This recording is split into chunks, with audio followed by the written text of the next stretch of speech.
പ്രഭുദേവയുമായുള്ള വിവാഹത്തിന് തയ്യാറെടുത്തുകൊണ്ടിരിക്കുന്ന നയൻസിനെ ഞെട്ടിച്ചുകൊണ്ട് പ്രഭുദേവയുടെ ഭാര്യ മുംതാസ് കോടതിയെ സമീപിച്ചപ്പോൾ പ്രഭുദേവയുമായുള്ള ബന്ധം നയൻതാരയ്ക്ക് വേർപെടുത്തേണ്ടി വന്നു.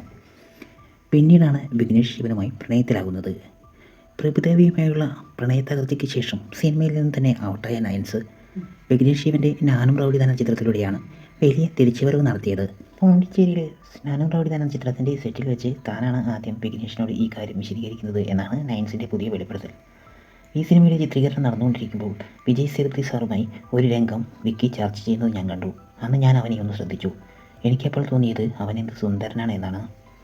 ഒരു സംവിധായകൻ എന്ന നിലയിൽ അദ്ദേഹം പ്രവർത്തിക്കുന്ന രീതിയും കാര്യങ്ങൾ വിശദീകരിക്കുന്ന രീതിയും ശ്രദ്ധയാകർഷിച്ചു.